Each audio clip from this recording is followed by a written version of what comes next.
Tera 2 is coming. This is not an over-exaggeration. This is not your average mobile MMO slop that's been coming out recently. No, this is a true, real, genuine MMO sequel with no mobile, action combat, and a complete open world.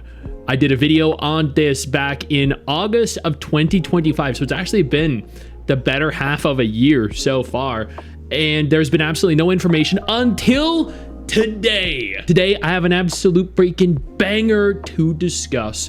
Chairman Jung Byung-kyu makes reattempt at Mmorpg Craft and begins recruitment for Tera 2. My hope here is that they improve drastically on the first one. Don't necessarily gender lock specific classes. That would be fantastic. Maybe less of an emphasis on the Ellens.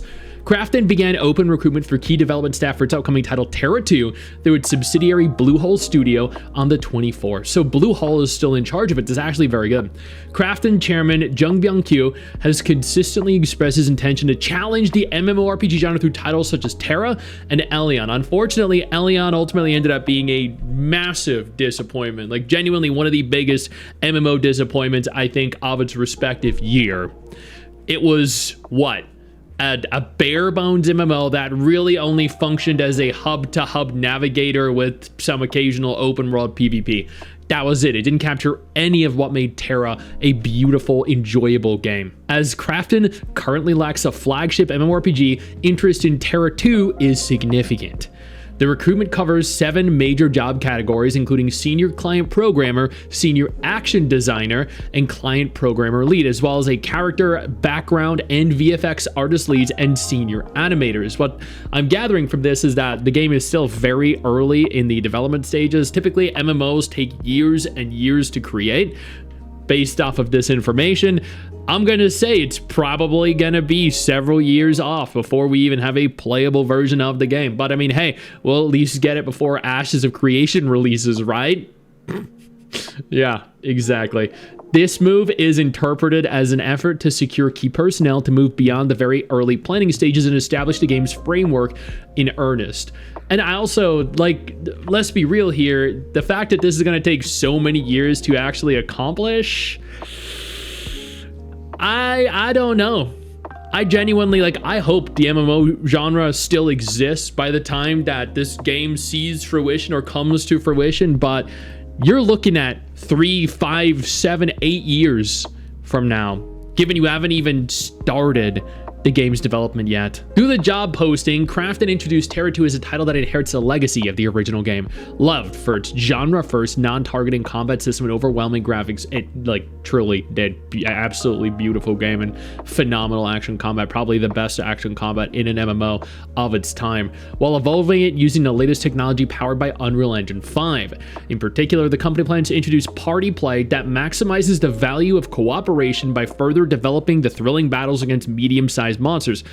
Wait, hold on. So in the original Tera, there were creatures called BAMs. These were big ass monsters. That's literally what the acronym stood for. This game, this is going to force you into battles against medium-sized monsters. So MAMs, middle ass monsters. medium ass monsters. Okay, which were an iconic highlight of the original game. No. BAMs were an iconic highlight of the original game. For instance, the senior client programmer is responsible for handling multiplayer action synchronization in an Unreal dedicated server environment and optimizing AI logic for large-scale combat situations. This role goes beyond simply implementing features. It requires technically realizing precise hit sensations and responsiveness. So they're going hardcore in on the combat here. The senior action designer is the practical leader responsible for directly designing the combat experiences of monsters and dungeon bosses. They verify human or monster patterns, difficulty, and combat flow through iterative combat prototypes and playtests. The core objective is to provide users with a combat experience that captures the satisfaction of slashing and dodging by designing a party cooperative combat experience that includes role division, aggro management, and mechanics. Yo, I don't mean to interrupt the video, but I need to take a moment here to thank all my incredible patrons over on Patreon whose support continues to allow for me to do regular videos like this every single day on this channel. Thank y'all so much, including our YouTube channel members. You guys mean the world to me. So do you guys as viewers as well. Now, without further ado, let's continue. The Tera 2 project was launched under the R&D division overseen by Bluehole Studios CEO Joe Duin. It is reported that the overall project development was led by developer Kang Sang-wook, known as Bluehole's #1 employee. Okay, I don't know what the basis is to I acquired that title, but excluding the founding members. Kang, a former employee of NCSoft, previously played a key role as a core developer of the original Tera. Kang Sang-wook. Oh, so this guy was an OG, like an old school NCSoft dev. Okay. He continued to work on various projects even after Craft had achieved success with Battlegrounds, and until recently he dedicated himself to nurturing the next generation of developers as an instructor at Jungle, Krafton's developer training program. Okay. Meanwhile, the original Tera released in January 2011. It's been 15 years. Holy shit. Yo, can y'all believe that we are that fucking old? 15 years? Yo, like, that blows my mind, dude. That genuinely blows my mind. It is a landmark title that introduced the fun of non-targeting MMOs to the domestic market. It was one of the OG. It was. I don't think it was the OG. There were anime MMOs that utilized non-targeting combat as well, but Tera, I think, was the first one to have like a full action combat system that defied pretty much anything we had seen up until that point. Then games like Blade and Soul came out, Black Desert Online came out, and they just like improved on it, iterated. And honestly, like even to date though, if you go back to Tera, it still has one of the better action combat systems out there for an MMO, uncontested. Well, Black Desert actually has better action combat, but, you know, like for a free-to-play MMO, it's uncontested. Although it enjoyed great popularity in the global market, its domestic service was terminated on June 30th, 2022. And that's because I don't know how many of you played OG Tera, but OG Tera was one of the most entertaining games. And that's because it was a pay-to-play game.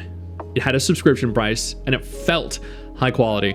When it transitioned over to a free-to-play title, it lost that strength that it had, that quality that it had as a pay-to-play title, as a premium title, rather than a free-to-play title. Free-to-play titles are, I know I did, that was quite a mouthful right there. Free-to-play titles just have this like innate lack of quality.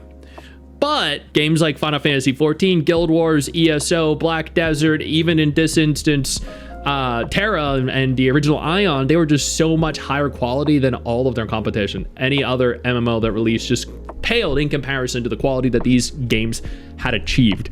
And when each of them, like Rift, Ion, ArcAge, I think ArcAge was originally pay to play, or it was buy to play, one of the two. Tera, when all these games transitioned over from being a premium title, they all became horrifically pay to win, and they died very quickly. Or at the very least, they faded into obscurity very quickly. And ultimately, that's because free-to-play MMOs just suck. Like, they're the most easily accessible, sure, but they also just kind of suck. They're not really very good comparatively to their premium alternatives, their counterparts. But at the end of the day, this might change that. I'm not entirely sure.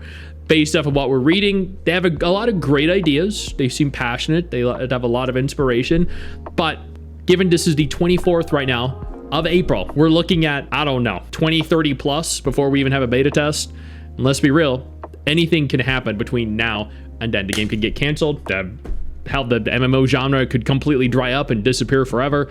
Who knows? I'm excited either way, because maybe, just maybe, they'll have enough talented developers here, programmers, to actually push out the game in a reasonable time frame. But I don't know. It could be very cool, and I'm excited either way. I know you think that you just hit the end of the video, and technically, yeah, you have. And I know your first reaction is to close out of it at this juncture, but don't. No, instead, I urge you to take a moment here and click one of the videos on screen that are coming up in just a moment, so you remain up to date with everything going on in the gacha genre. Trust me, you're not going to regret doing so. Stay flaccid.